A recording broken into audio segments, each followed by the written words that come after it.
Well, Uh, I- Theo, welcome to being the first lady on the Fat Cat podcast. Thank you. So, what's been going on? How's it been? I've been okay. I guess you can say prep and everything else in between. So yeah, it's just I can been see, a bit of a roller coaster. can see you got a bit of a tan on there. So, what's been going on? What's been happening that you want to tell the audience where you are right now and what's happening? Yeah. Oh, so I'm in Spain. I'm in Santa Susana. I came here for the IFBB Pro World Championships. That was on Saturday afternoon, and yeah, that show's over. And I am still in peak week, going to do another show in Malta. That's the Masters World Championships. So for the IFBB Pro League. So yeah, I'm, I'm a bit busy, but yeah, other than that, it's basically what's going on. So I'm not in South Africa at the moment, as some people may probably still think, but yeah, I'm this another side of the world. So, can you just talk us through like a whole week, like a whole peak week, and traveling and getting overseas to a show for somebody that's competing overseas? Could you talk us through the whole steps on what happens in that week, if you don't mind? Yeah. So it's a difficult week if you don't come prepared and if you come sort of oblivious to the fact that it's a different, a different country altogether, and there's maybe different, there's a lot of things that you're going to need to have with you, need to look for. So for to compete in another country, I mean, last year I was here in Santa Susana, so it actually helps me that I know a little bit about the place, like where things are, where to get certain stuff. But that's part of the thing. Also, I mean, last year when I came this side, I also did my inquiries about where to get stuff, like what you kind of have to look at. Um, and when I'm talking about stuff, it's like, your food and your meal preps and things like that. So obviously you and your coach need to sit down and say, okay, this is going to be my traveling day. This is how long the travel is going to be. And this is what I need to pack. And I think what a lot of people don't know is that you can take food with you on the plane. So there's absolutely no reason to steer off your diet. Um, and the same goes for water. You can ask for water on the plane. They're very accommodating on all the airlines. I mean, I've traveled with a few different airlines, and most of them are accommodating. Um, and yeah, so it's when it comes to the food, when you get to the country where you're training at, where you're competing at, sorry, it's not difficult to find food once you find the supermarket. And in countries, for example, like Spain, you find quite a lot of fresh produce in most of the stores. So it's not difficult to find the food that you need. It's not difficult to find just normal chicken. Chicken, I mean, it's everywhere. You can't really say, "Oh, I can't find chicken. Fish, there's alternatives. It's just a matter of doing your research and knowing where you are staying, what major stores are close by so that you can buy stuff. And whatever you can take with you that's not going to either be too heavy to carry or going to be sort of you can't take it with regards to some policies that some airlines have. You can pack some of the stuff like your dry food, like your cream of rice or your protein or your rice cakes, things like that. So with regards to food, not too difficult. You just need to be prepared. You need to know what you're going to eat. You need to know what your plan is for when you are busy traveling for those 24 hours, and then obviously your peak week stuff, which you and your coach will sit with. What else? I think the other thing you need to know doing before you get there is to research the gyms. So if you, for example, are staying in a hotel, most of the hotels overseas have gyms, so generally that's fine. But I don't like staying in hotels. I like staying in an apartment or in somewhere where you have like a kitchen, you know? Okay, if you're sorry to interrupt you there, but what is the reason for that? Why would you choose a self catering place as to the hotel? So with the self-catering place, so I've stayed in a hotel before, and I've stayed in self-catering places, and the reason why is you can set it up like you would at home. You have your kitchen, you have your own space. You don't have rules, these kind of rules where you cannot bring food to the room, or you can't cook in the room, or most hotels don't have facilities like a kitchenette. And even if they do, it's mostly just a fridge and a kettle. There's very little else that they have. Now, with the IFBB Elite, we do the hotels that they get for us accommodate the athletes with food, meaning that they make you some boiled chicken, some boiled rice, and some boiled eggs, and some veggies, okay, that you can choose from. But there's no variety, so you can't expect them to cater to your diet. And this is one of the reasons I choose to have my own place where I can go and do my own shopping. I can cook my own food. My meals are fresh. I don't risk getting sick from storing food that's been cooked 2 or 3 days ago from I don't know when from the hotel kitchen. Um, yeah, it's just basically having that setup as you would at home. It just works so much better. And then also just for rest as well. It's you have your own space. You can sleep whenever you feel like it. There's less people around you. So yeah, I think that's the reason why I generally choose to have a hotel or a bed and breakfast or an apartment rather than a hotel room. Okay, sure. Okay, so just going back to the traveling quickly. So now you say that before you leave South Africa to wherever you're going, you pre-pack certain foods and whatnot like that. Um, what would you pack on the plane, for example? Because so a lot of people would worry about the issue of their food going off. So how do you get around that issue? So what I've learned is that you can pack fresh food if you know how to keep it like cold. So they don't generally allow cold packs. So I make my food fresh in the morning before I travel. So my breakfast, which I never fail on my breakfast, is always the same. So I take my eggs with me, my toast, my chicken.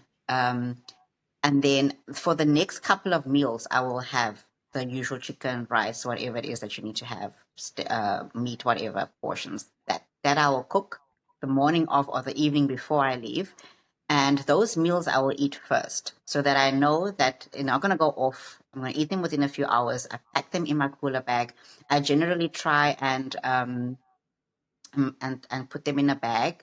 You can also seal them. Um, and then, yeah, those are the ones I'll eat first. And then for the rest of the trip, I pack dry food. So this will be things like sorry, protein shakes, the dry powder itself, because you can obviously just get water from on the plane. Yeah, yeah. And then biltong. Biltong is something that really saves me, or has saved me for these last two trips. And yeah, those are basically what I pack. It helps. I also pack 2 or 3 extra meals in case there's airport delays, or in case the transit from the airport to the hotel or to the airport, the accommodation takes longer than it should.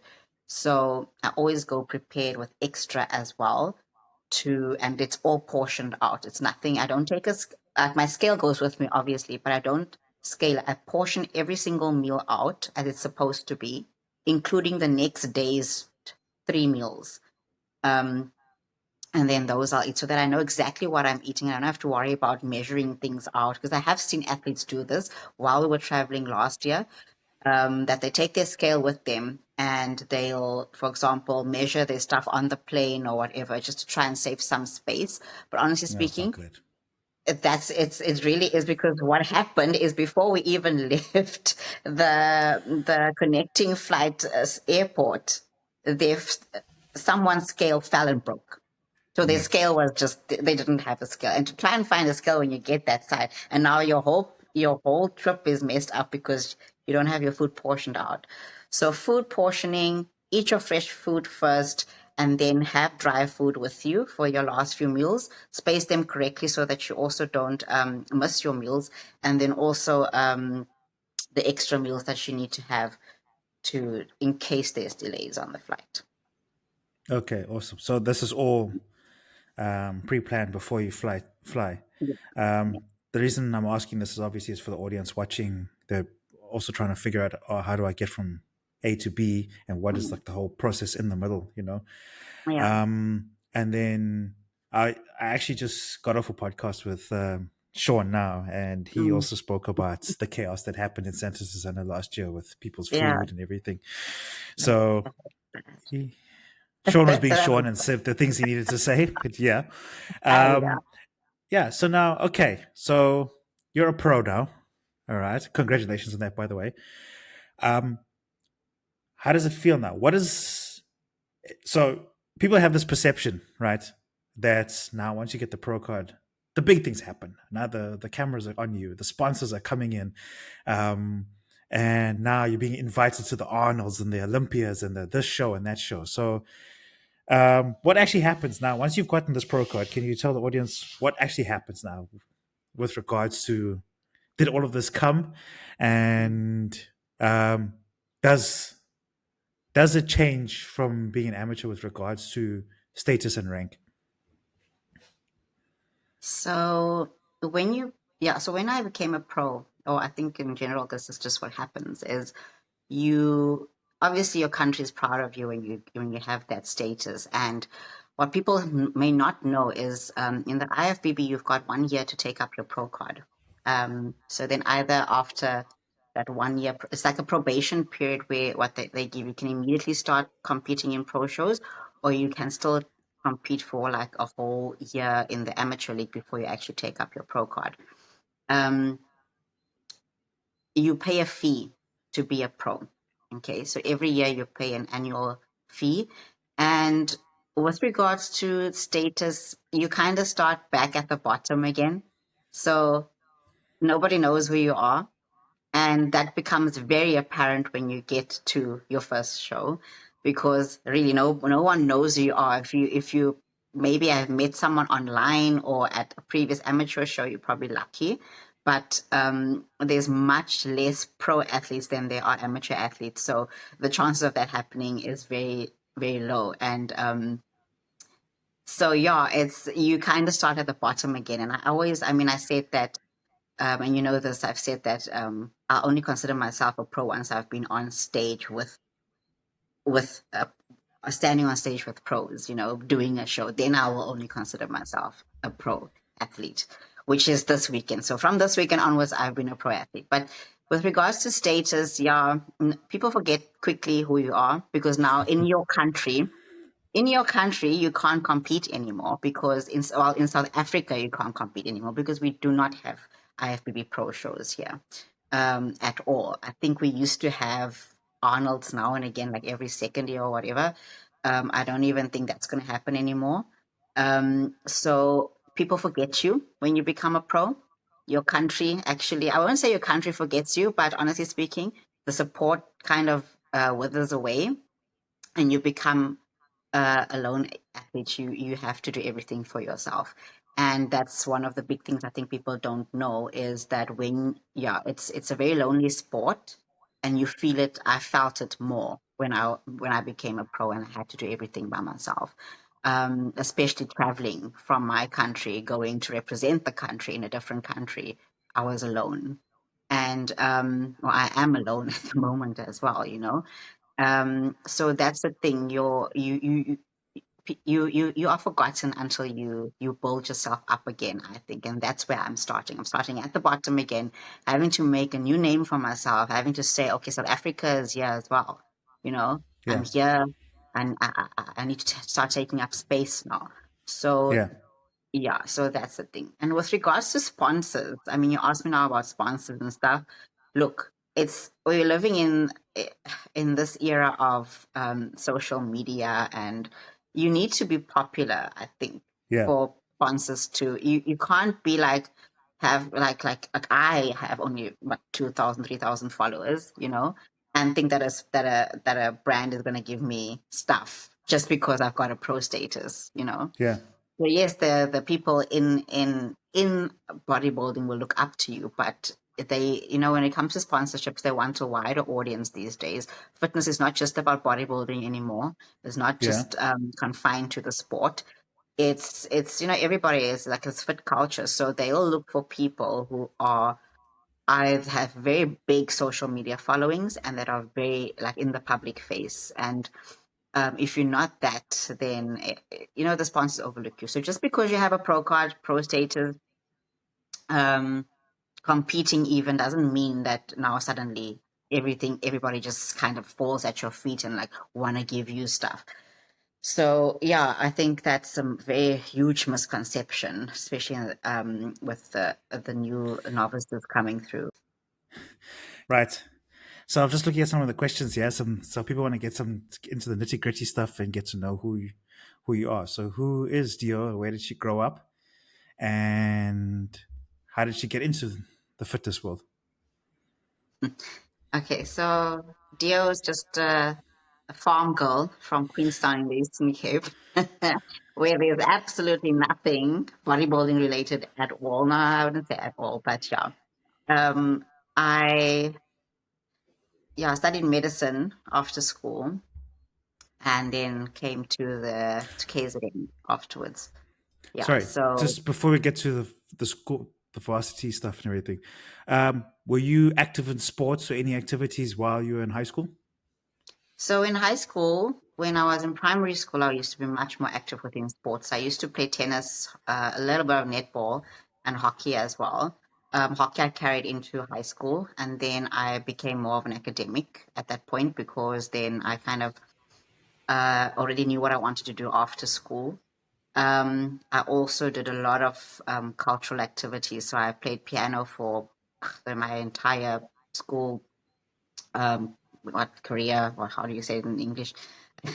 And oh, I also played tennis. I also did Highland dancing.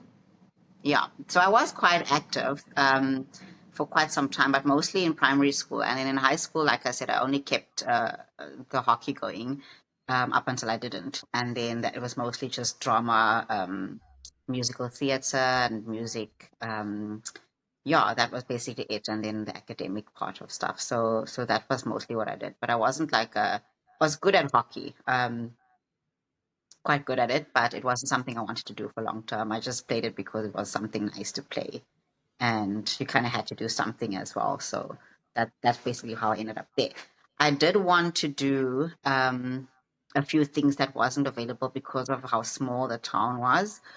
Um, Things like karate and gymnastics and things like that were actually my interests, and we just didn't have the facilities to be able to do those things back there. So yeah, that was me in school. Okay. Would you say from all those activities you did, you kind of developed an early discipline that you've carried over into bodybuilding now? I'd say yes, because hockey, oh, my teacher, she was something else, eh? That auntie used to make we used to get punished so much if we didn't show up for a practice or a game. So I think it does carry over. And I think more so, with regards to discipline, I think the music actually, playing piano for such a long time, I think that actually really helped me with discipline because, you know, I did a lot of state fits and exams, and I did mine through UNISA. So through the university, and you get examined. You have to learn these pieces, long pieces of music. So it takes a lot of time, a lot of dedication to sit there by yourself and, you know, practice something over and over. The same thing. I remember my dad used to tell me, when are you going to stop playing the same thing over and over again, you know, because you used to practice it until you get right before you move on to the next part, before the whole piece kind of comes together, you know. And Yeah. then when you know it, you know it, you know. So I think, if anything, now that you ask the question, it probably comes from the discipline part, probably comes from that. And that also helped me, like in school, with regards to, you know, having a schedule and finishing what I started so that, you know, I can get good grades and stuff like that. So it definitely comes from a little bit of sport, and I think a lot from actually playing an instrument. Eh? Okay. Yeah. That's great. Okay. Do you miss playing instruments? Is it something you would pick up again, or would you say that's past your life, like in your past life now? I entertain the idea sometimes, but I Yeah. know how much work goes into it, and I know how much of a perfectionist I was at playing it because I was one of those. If it's not an A or A plus, it's like I would really be devastated. So I was quite the perfectionist when it came to that, and I would like to play an instrument. I would like to play the violin. We didn't have anyone in our small town teaching us that, and that's definitely something that I'd Yeah. like to play. Um, yeah, but yeah, the discipline that goes in and the hours, and I know how obsessed I get with instruments. It's going to be something when I do take it up. I'm gonna have to really like time myself and tell myself, okay, you're only like 1 hour a day or whatever to do this thing. So yeah, I think yeah, I definitely want to play another instrument. Okay. And Mm. then your business that you've got now. All Yeah. right. Do you want to expand more on what it is? Yeah. So, where do you want me to start? Like where it started, So or what it let's just yeah. what it is? Okay. Let's start at how did you come up with the whole concept of it, and what inspired you to do it, and then what is it? Let's start with that. What inspired you to start this business? So, I think what really inspired me to do the business was, if I have to backtrack now, I started being interested in bodybuilding after university when I basically had nothing else to do. I was very active at university as well. So I started going to the gym purely because I was a small girl, a very skinny physique, and I really wanted just to be a little bit bigger. Yeah. And I always admired how ladies looked, back in the day when the Olympia was still being showed on the SABC channels. And so, anyway, I started just doing kind of going into bodybuilding and doing my research there. So I've initially got strangely enough, when I started looking for coaches, Andrew was one of the first coaches I looked for. But at the time, I couldn't really commit because I was also doing exams and there was some other bunch of stuff going on. And eventually, when I moved to Durban, I met up with Sam. Samantha Naidu was my first coach. She was an ex bikini athlete as well, very good bikini athlete. And I did a challenge with her. I just wanted a coach because I was getting a bit chunky Yeah. from eating and thinking, I'm dirty bulking, I'm just going to get big. Yeah. Yeah, so Sam, I did like a challenge with her just to get shed some weight off. And there was some shows that year going around, and people used to tell me, you need to compete, blah, blah, blah. You know, the usual story, seeing a girl looking kind of fit in the gym, and, you need to go do a show kind of a thing. Anyway, so I Yeah. inquired Sam about this. And I was like, you know what? I would like to do this like just once, just try and see if it's something I like because I like how it looks, and I did my research. And anyway, that's how I got into bodybuilding. And I did my first show at Sam's. It was a bikini show. I placed there. And I did my second show that year. And so that year I did two shows in the bikini division. So straight after this, a lot of people used to come and ask me for advice because they had somehow got to know that I'm a medical doctor as well and that I'm doing bodybuilding. And they would ask me about, gear and stuff like that. And at that point, I was very against it, against taking gear, not because how do I put this? Not because I wasn't just against it for myself, for example, and something that I said I would never like delve into or dip my toes into. And it basically came from a point of ignorance, if I can put it like that, because, we get taught in medicine certain things and certain principles and certain Okay. ethical, yeah. No, because I was about to So, ask. Sorry to interrupt you there. Because I was yeah, going to ask you, were you against it at the beginning because of the oath that you yeah. guys take, or was it because it was just like the stigma behind it? It's not the oath, it's the stigma. It's a Okay. stigma that was created for a very long time purely because how I think you know, the history of the gear, basically, where it comes from and how people have been misusing it as well. And that it's not, a lot of it's not tested on humans, or, studies have been inconclusive, things like that, you know. So it was more of a, I don't really know what there is, number one. Number two is I don't know how and why guys are using them. And as far as I knew, I only knew the few that we get taught in med school, you know, the few that we still use or used to use and don't use anymore. So that was the whole thing behind the reason why I wasn't sure. And then because more people were coming to ask me about it, I was like, you know what?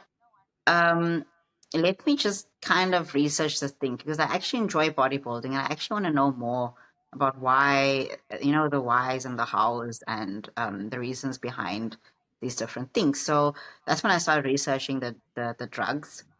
And a friend of mine actually the one time told me, you know what, there's not a lot of doctors that actually take care of the athletes. I think you should do it because you are in the sport. So I was like still a little bit apprehensive around the whole thing, but also because I was busy with my postgraduate degree at the time. And I honestly didn't have, when you work for the public healthcare system, it's very tricky to do private work as well. You kind of have to have permission, and there's a lot of red tape to get through. But once you get through it, it's a bit easier, but there's still rules, you know. Yeah. But purely, I did not have the time. I just did not have the time to sit with athletes and have a whole consultating room and whatever. So I used to just do like little scripts here and there and educate where I could, you know, and just, you know, try and brush up my own education around gear use and stuff.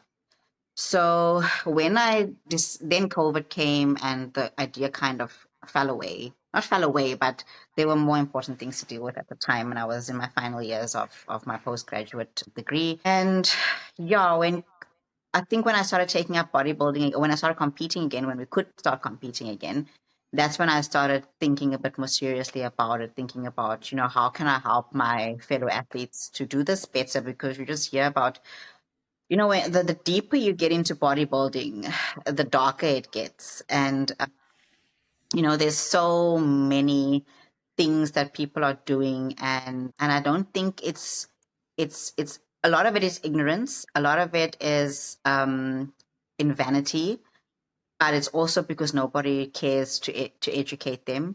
And it's also because people stigmatize them.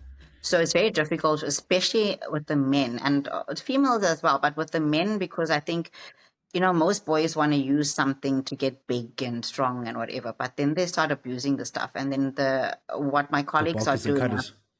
yeah, the bulkers and the cutters, and they don't know what's what, you know. It's just this drug is to bulk and this drug is to cut, and the more you take, the more you're gonna cut, the more you're gonna.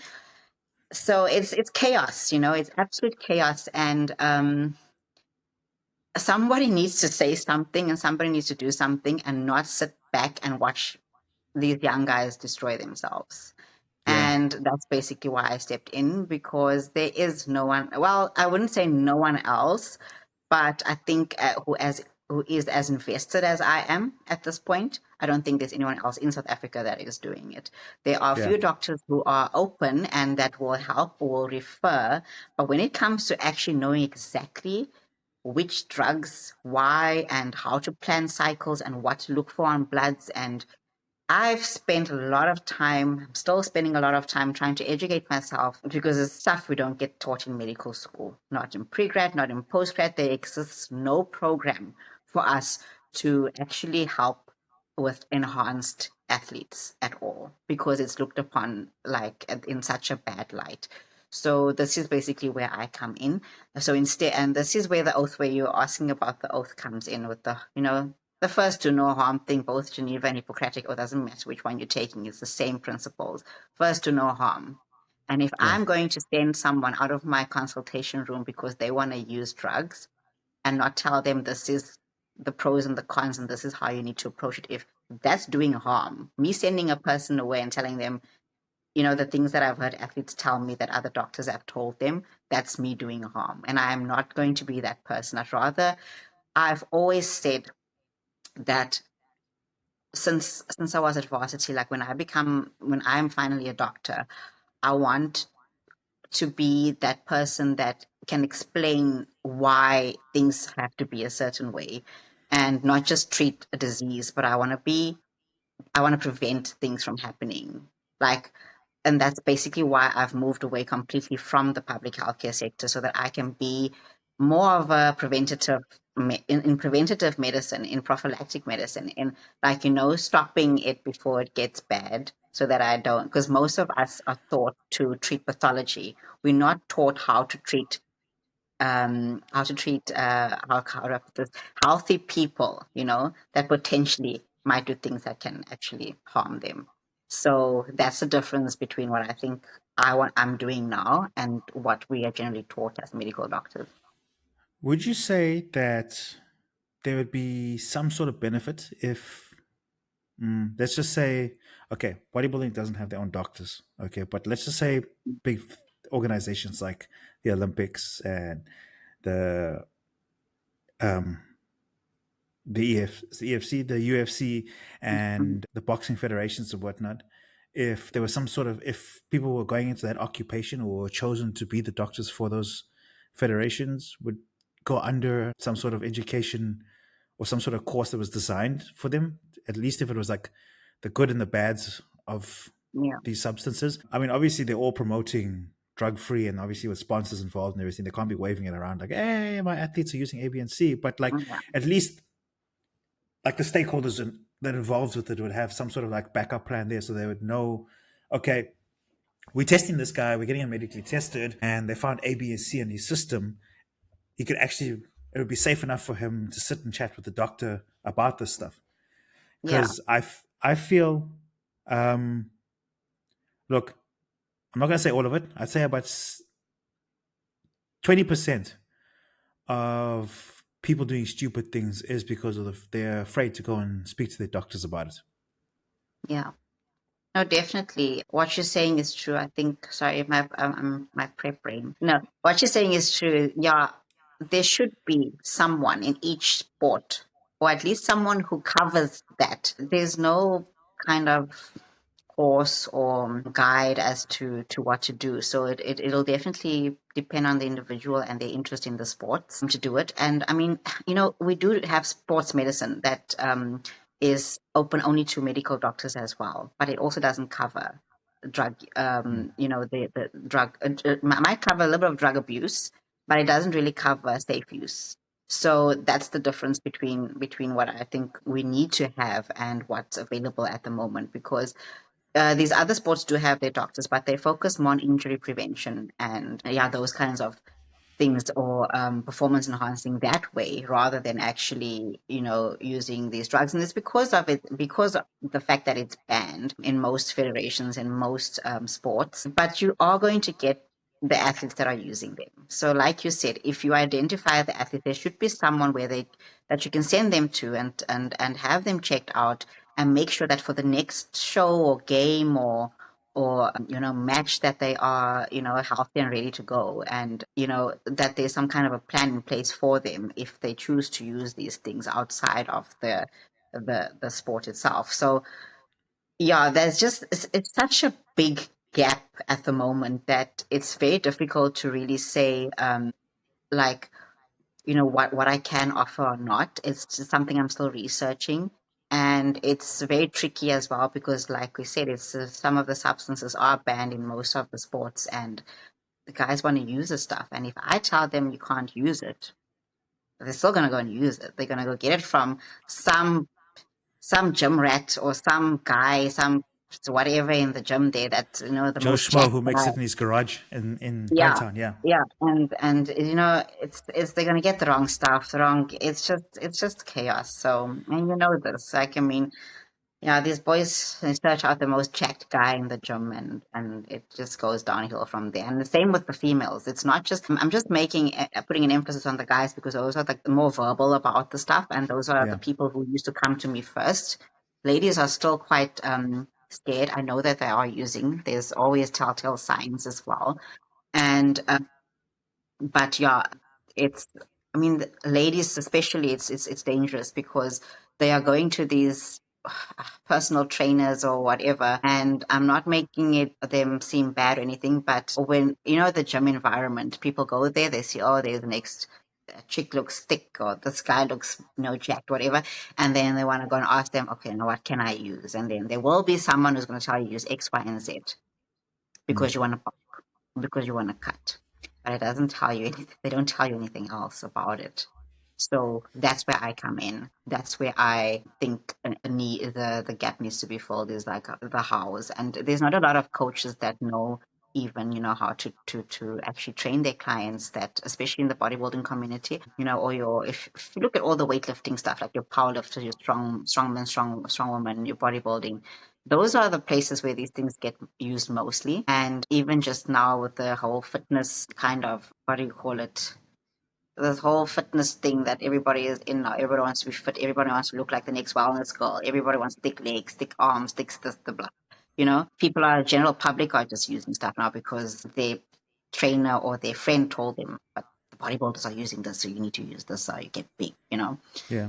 So those are the people that we're kind of targeting here so that I can actually educate them. And if they want to use it, I don't have an issue actually prescribing and telling them exactly how much, how long, and what to use, and then making sure that everything else around that is taken care of, their blood work, their health, their diets, and everything else. Okay, sure.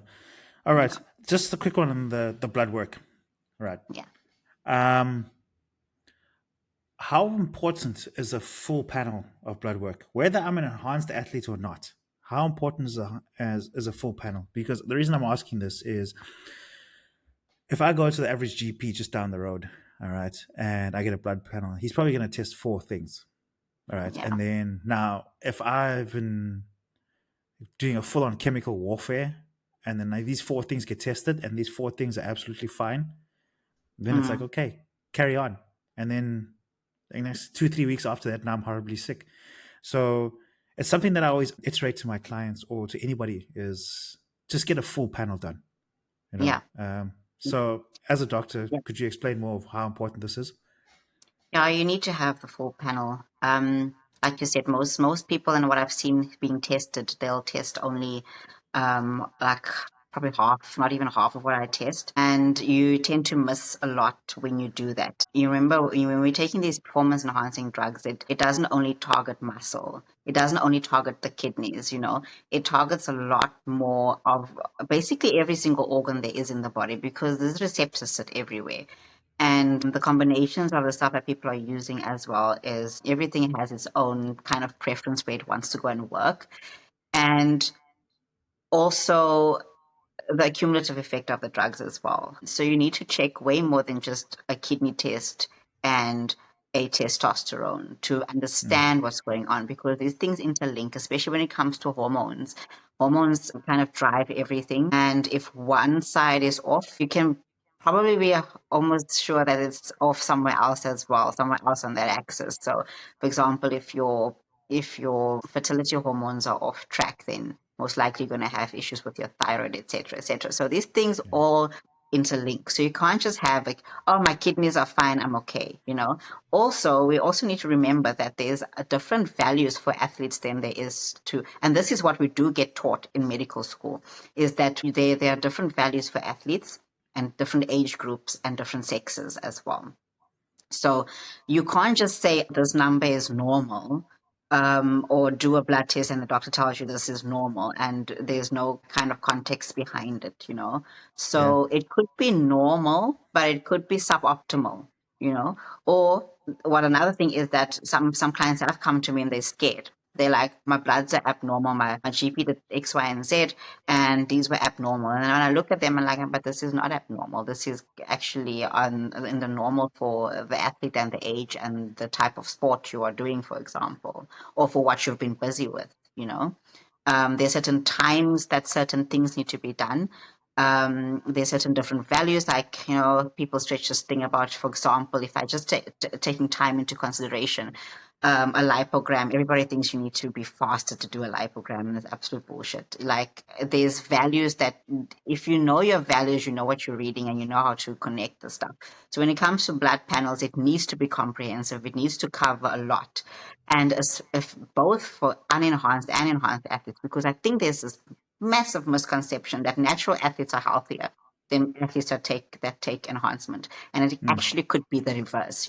It could be Yes. that enhanced athletes can be more healthy than your natural athletes because they don't have to diet as long and as hard as, especially in the females categories, they don't have to diet as long and as hard than the enhanced athletes. So, and the enhanced athletes are actually the ones who actually go and do the bloods. They go and make sure that they're recovering properly, because some of them, obviously we know the majority doesn't really care, but a lot of the athletes that do care, they actually make provision for all of these things, and they look for all of these things. Where your natural athletes, they kind of take it for granted that they're not using anything.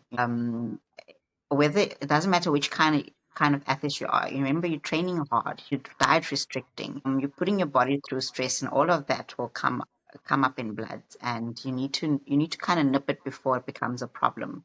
And you know when to pull back, and know when to put in recovery methods and all of these things. So or to reverse diet, whatever it is. And I'm not just talking about bodybuilding. I'm talking about all sports, like your strike athletes and your powerlifters, your strong, all those. You know, it comes in everywhere, even in your rugby players, your whatever sport it is. You need to know what your baseline is if you're doing anything that puts a lot of stress on your body. So your blood work is very important, and not just the 3-4 tests that the guys are doing. You need a much more comprehensive test to know. And you need to have a full history of the person that you're dealing with, the athlete that you're dealing with, to know exactly what you need to go and look for, to be able to read accurately and understand what you're seeing in front of you when you're looking at the numbers on the paper, because numbers are just numbers, but patients are people, and everybody's different, so everybody's Yes. numbers are gonna, even if it's something looks the same or looks similar, it's going to tell you a different story. And I think that's where there's a massive lack with the GPs and the other guys, some of the guys doing the stuff for them. They're not really giving a lot of insight to the Yeah. blood results. Yeah. Yeah. Yeah. Just for the audience as well. Honestly, I think blood should be done even if you aren't an athlete, whether enhanced or not. Just Yeah. the story a panel tells is actually amazing. So even if I was just the fat couch potato sitting on the couch, that's something I would also just get done. It's amazing, Not guys. everybody needs. Yeah. Yeah. Yeah. Everybody needs it. I mean, we in such a stressful environment, just work stress, the stuff we eat, the things we do. You need to know what's going on in your body, and you need to. That's why I'm saying you prevent it, because curing it is kind of too late, and trying to get around it is kind of too late when the insult is already there. So you want to kind of prevent those insults from happening. So the bloods are very important, I think. And in my practice, even people who come to me for coaching, lifestyle coaching only, it is mandatory that they get bloods done before I even think of starting to work out a diet for them. Even the ones that only want a diet, they get Yes. bloods done. Yeah. Yes.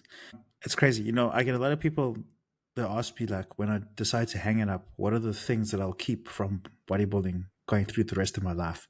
And I always tell them that, like, I'll do my absolute best with the diet. I can't promise it, but I'll do my absolute best. But I'd still like to train. And something I definitely like to keep going is the blood panels. And they're like, but why? You're not competing anymore. You're not taking drugs anymore. Would you keep that going? And I explained to them that your story doesn't just end now once the trunks hang out. It's not a thing of like, okay, I'm safe from everything I've taken all the years. They don't realize that it can hit you 5, Mm, 10, 15 years, 20 exactly. years down the line. Yeah. Exactly. So, yeah. It's So I exactly always that, explain that Sean. to them. Yeah. Yeah, no, that's correct.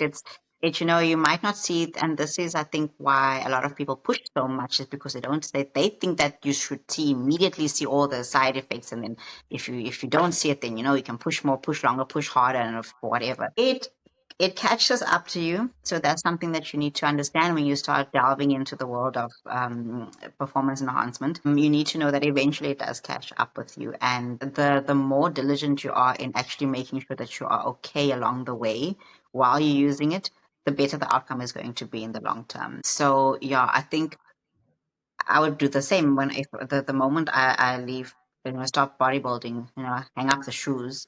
Um, I would definitely at least once a year get a complete full Yeah. panel done to check everything, and this just boils back to even the general population, where we as doctors stretch, you need to go for a checkup once or twice a year.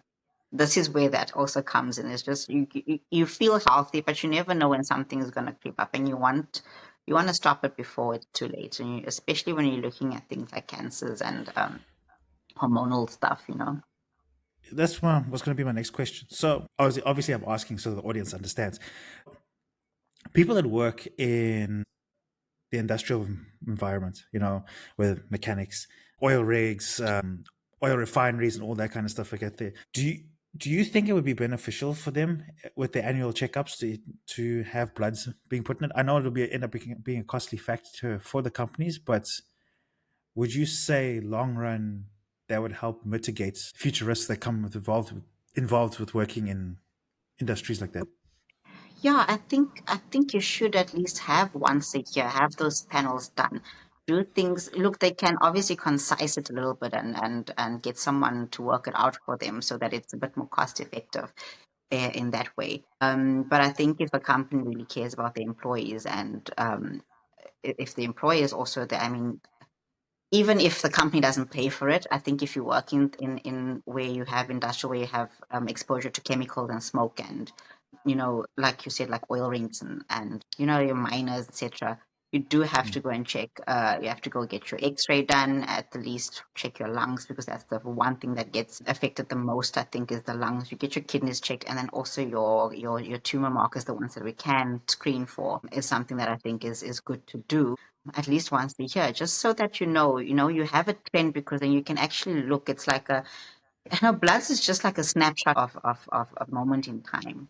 So Yeah. you need to have a picture of it during your life. So you have to have a kind of a baseline. So I don't know if it still happens in new workplaces, because honestly speaking, the last time I went to a new hospital, we didn't get the screening done. But you kind of, when you start a new workplace, I don't know with you, I can't remember if you told me or not, you start this. When you start a new job, you get your X-ray done, you get your ECG done, you get like certain bloods done, and it's like kept in a file, and they tell you, okay, you're healthy and you're fit to work or not. I don't know if that still happens. I No. do know that we still fill in forms for certain benefits and stuff, to tell them that these people are still, they can still work, they're still worthy of, fit to work, But I don't know if it's still really a thing, and that should be, because you can definitely pick up something at work as well. Yeah.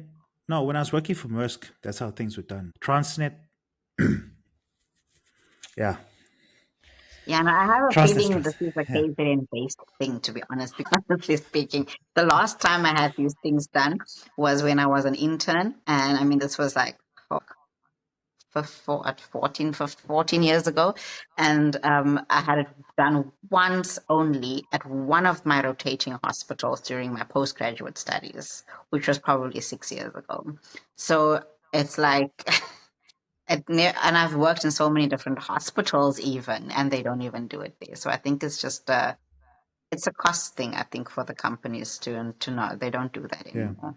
So Yeah. the basically the responsibility is then within ourselves to just go and check anyway, because it's just the right thing to do. 100%. Yeah. Okay. Just last question on the blood panels and blood work. Mm. You get athletes that will not do this. Like they're like just don't want to do their bloods for two reasons. One, it's a costly factor thing. Second of all, they are afraid to get it done because of the results, what they might think the results will be. Mm. Okay. So in a situation like that, I mean, I know no amount of convincing is going to tell them anything unless, I mean, they have to wait until something bad really happens to them before they're like, oh shit, now I need to do something about it, when they've like already fallen off the end of the fucking road. Okay. How would you go about trying to encourage people to get it done in both those scenarios, the cost factor scenario and also the ignorance scenario?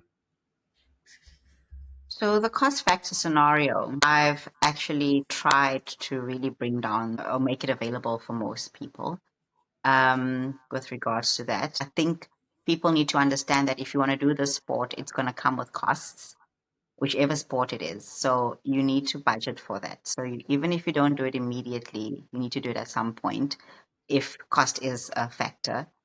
But when it comes to, if you come to me, for example, my panels are probably 50% of what the exact same panel is anywhere else.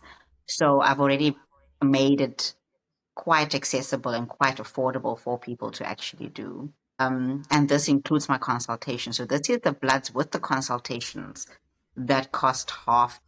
or it's actually more than half if I look at certain, I'm not going to name which labs, but certain Yeah. of the labs, really, they charge ridiculous amounts for these things. And there are ways to get around it as well.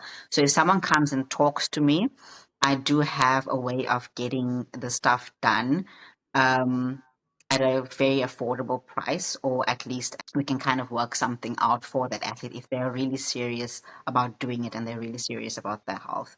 So I think when it comes to cost, there's ways around it. There's definitely people that can help. You can save up. You can plan it into your prep season or into your off season, whatever it is. You can save a little bit of money every month and do it once a year, twice a year. You need to ask yourself how serious you really are about wanting to do your sport and how long you want to do it for. If you're doing it just for vanity, then I'm sorry, it's like you need to like reassess the situation, you know? It's not just, I don't think we should play with our lives like that.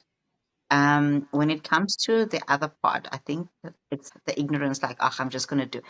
It's a very dangerous game to play, but I have a feeling that it's because people don't really know the dangers that there are. I think it's more of they think it's okay because everybody else is doing it and they seem to be okay. And on the outside, everybody looks okay. And I just want to look like this as well. So it's more of they don't really ask the right questions and there's not really anyone that gives them the right answers. And it's also been passed down from, for example, from coach to athlete to new athlete, like that over the years where when a coach says do this, you just do it and you don't ask questions, which is also very wrong. So it's very dangerous. And I think that whenever someone decides to be a coach, they need to understand that they're actually taking responsibility for another person's life. And I don't think a lot of guys are serious about that at all. And it becomes incredibly dangerous. And I think maybe I'm a little bit more biased towards that because I'm also a medical doctor. So when I'm busy with someone's life and I do something that can inflict harm on that person, I can actually, I can lose my license where Yeah. the others just continue. So maybe that's why I'm a little bit more diligent and a little more, like heads on with this.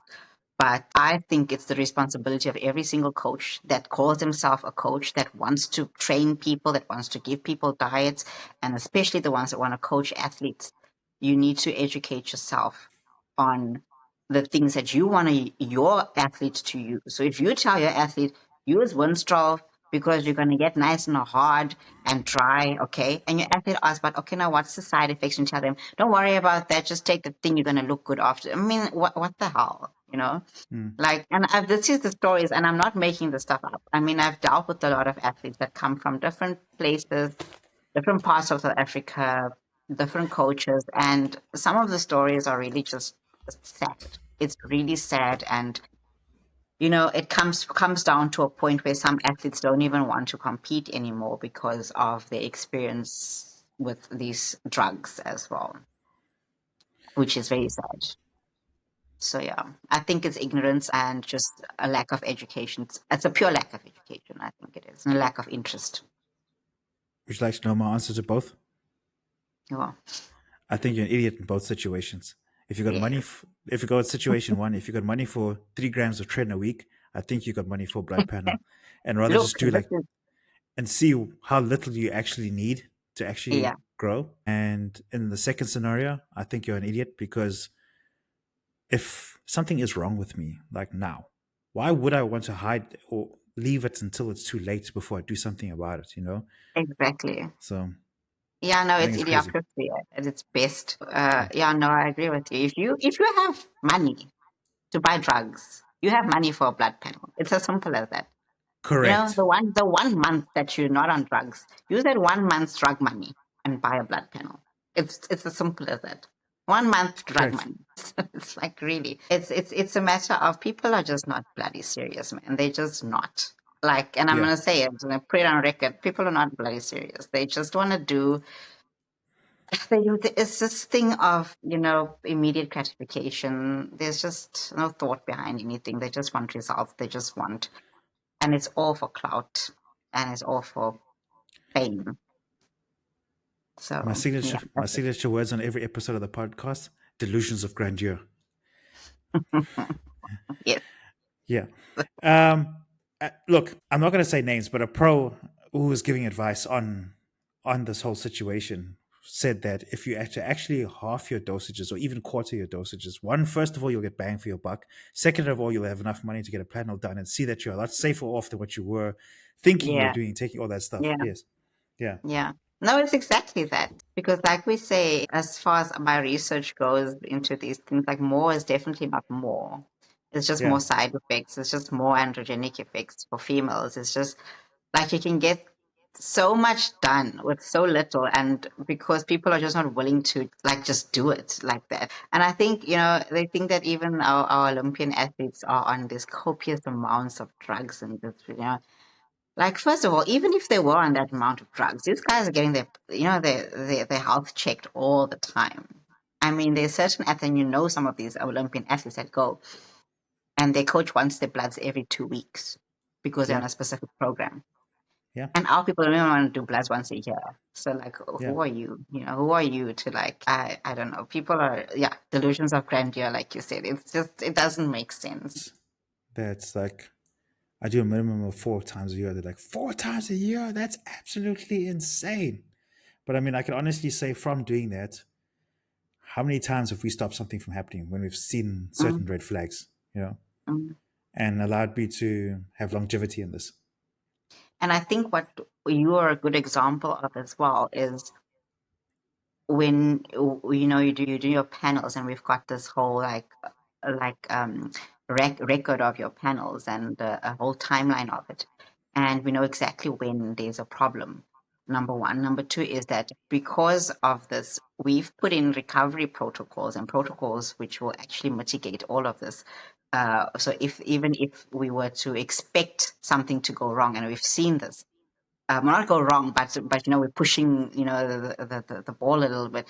I think we've actually mitigated and said, like, oh shit, like, everything's normal, nothing actually went wrong, and I think people don't understand that part. This is how you get longevity in the sport, is to Yes, make sure that the recovery and the protocols are in place to make sure that when you go back onto a prep, and I mean, back on your diet, back into that heavy training and stuff, that your body knows what to do, and it knows how to actually fend for itself, and you have the things that's going to help you recover quicker, and because, and then also that accumulative effect becomes much much less. So yeah, when you need to push harder, you actually create space for that to be able to happen, and I think that's what yes, people don't understand. Yeah. yes. We're not enhancing our TRT. Yeah, the doses, yeah, that's something Okay, else. That's the TRT is another story for another day. so we've gone through what you've offered for competitive athletes.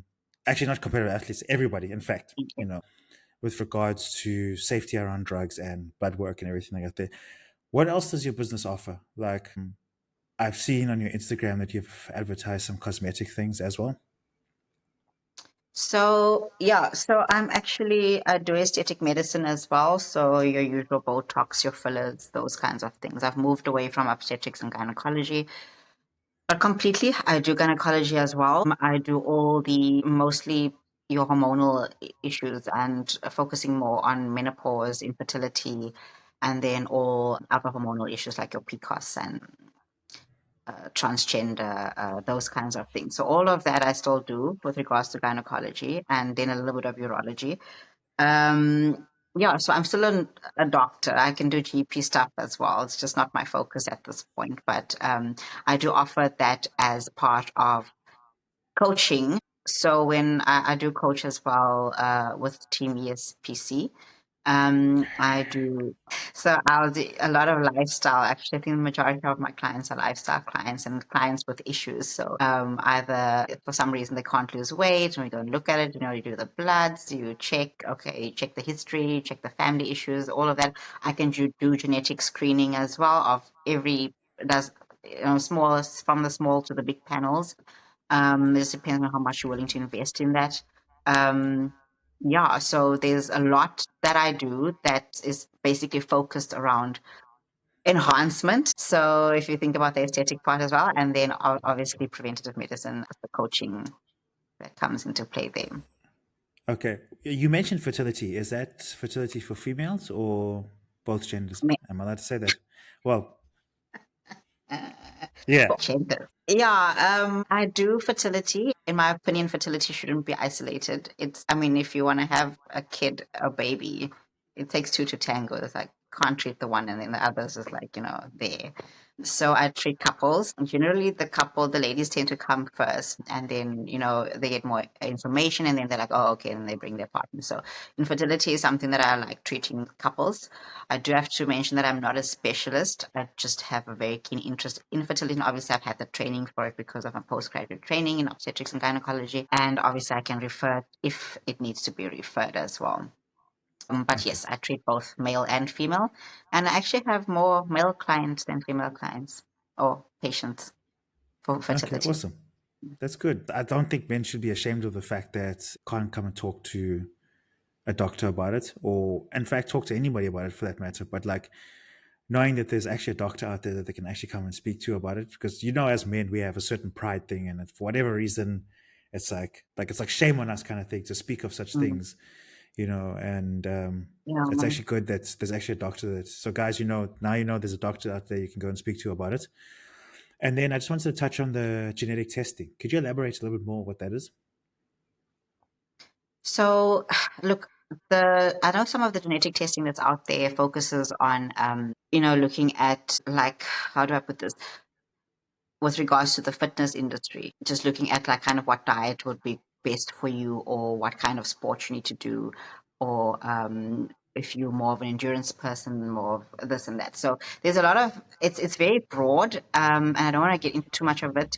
But on my side, genetic testing, I can do anything with regards to just delving into looking at what type of cancers there are in your family, what kind of diseases there are, metabolic diseases, inborn metabolic diseases, any lingering stuff that there may be that you don't know about. And I usually tell people with regards to when I take their history and they don't know much about their family history, that Mm. those are the kind of people that I would want genetic testing on. When it comes to the fitness guys, I would recommend genetic testing when there is already some other issues, when they already have maybe autoimmune diseases or family history of issues. And then also, if diet and training, like if it's really been done correctly and it's just not working, and we can't find anything on general blood panels, that's only when I will recommend genetic testing. Or obviously, if you come to me and you tell me you want genetic testing for X, Y, and Z. So there's many different ones I do. It's not just what I know it's out there currently. It's like kind of a hype. Is this Yeah. fitness genetic testing? It's not just that. I can do the lab will do anything that we ask them, and it's quite comprehensive, quite good panels, and gives us quite a lot of information. It's just a matter of investing that money. A lot of medical aids don't pay for genetic testing. This is one thing that people need to be bear in mind. So genetic testing usually comes out of the pocket, and it starts from as little as 2,500 a month. Sorry, a month. 2,500 rand a panel, up to, I think the biggest panel costs somewhere around the 14.5K mark that I Okay. know of in the How one ma- lab. That's yeah. how amazing would it be if you could build your own medical aid and you could do this genetic testing and then go back to them and tell them, take this out, take this out, take this out. I don't cover for these things, and fuck them over at their Oh, own game. That's yeah. probably why they don't want it. Yeah. Exactly. Oh, yeah. It's expensive. Yeah. Okay. So what are the plans for the future with you and bodybuilding, and where do you see yourself taking this thing? Sure. That's a broad question. Yeah. But so for me, at this point in time, I just want to get my name out there. I'm in the professional league. Almost professionally with the Elite Pro League. Just try and build myself up again, become an ambassador for South African bodybuilding. I do want to do this quite some time. Now, I am an IFBB Elite professional, not a NPC. So if I say that the Olympia is my main goal at this point in time, I'm going to be lying. I mean, it's everybody's dream, but we have to also think about. No, I'm not young anymore. There's so there's certain things that just I'm not saying unachievable, but it becomes more hard the older you get in the Realistic. sport. Yeah. Yeah, realistic. It's realistic. So, you have to be like the 1% of the 1% to actually stand a chance of just getting onto that stage, number one. And then obviously there's cost factors involved as well. So I see myself doing a lot more shows in the upcoming years because I do want to do quite a few shows if my body allows it. Yeah, so that's me and bodybuilding itself. And just I'll probably stay within the same federation for now. We'll see. But yeah, and then with regards to my business, I really want to kind of expand on it much, much more and, kind of make the service available to more South Africans because I also do online. So I want to try and like, reach as many people as I can. And if I have to retire and that is, set and that's going and I'm helping more athletes, retire from bodybuilding, that actually would make me so happy. That would be like a goal reached for me to actually retire knowing that I'm not just an ambassador for a sport, not have actually walked the whole entire road, but I can actually make a real difference and help the athletes out there. So that's me. That's the future for me, I think. Okay. Awesome. All right. Well, thank you for all of that. Let's go into some lighthearted questions before you go and rest. Questions from some fans out there. All right. They want to know, what's your favorite cheat meal? Sure. My God.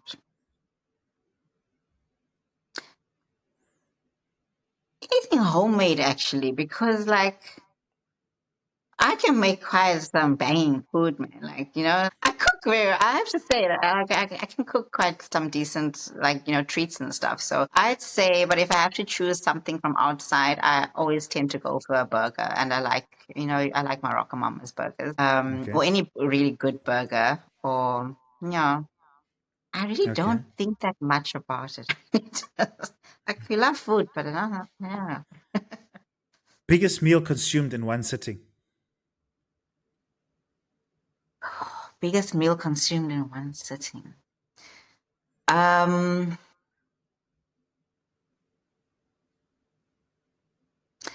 I think in it must have been with you guys, man.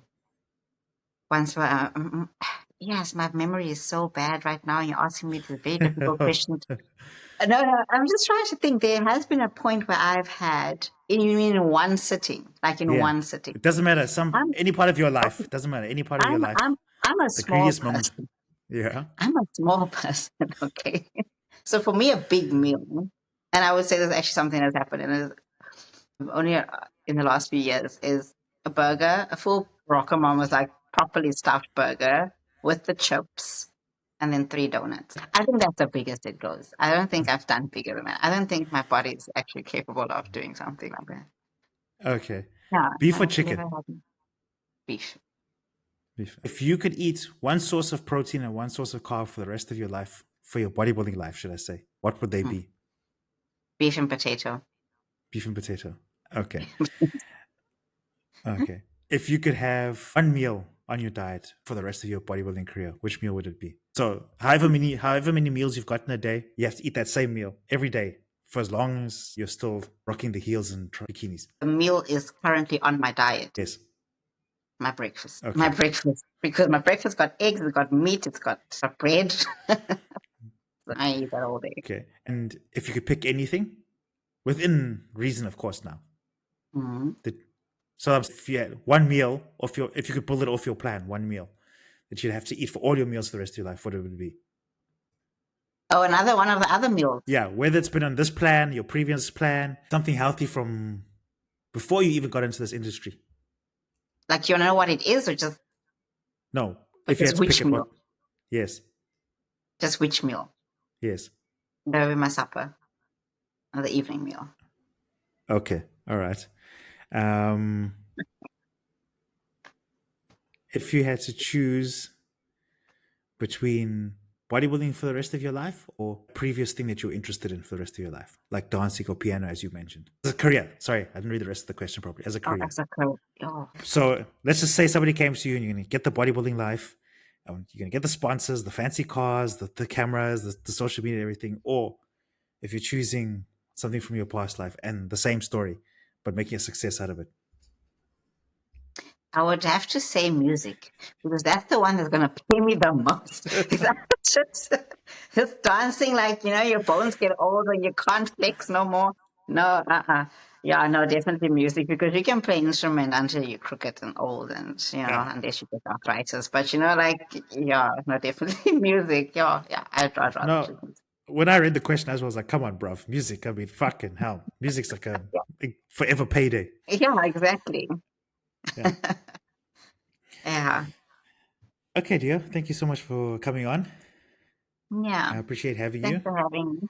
Yeah, Um, thanks. hof- Hopefully, we can have you on again sometime soon. For people that want to actually come and see you for their cycles or blood panels, whatever, like where can they get hold of you, or how do they get hold of you? So Instagram is probably the easiest. It's Dio the Fit Doc, or at Dio the Fit Doc, and you can DM me there, and I will send you the link. I also have a booking system that's called fitdoc.booksy.com, where you can actually find my calendar and all my services with the prices are listed there, and you can book it at your own convenience. But yeah, and then obviously WhatsApp as well. But I can send if you just Instagram me, DM me, I'll send you all of the information, and you can set up an appointment.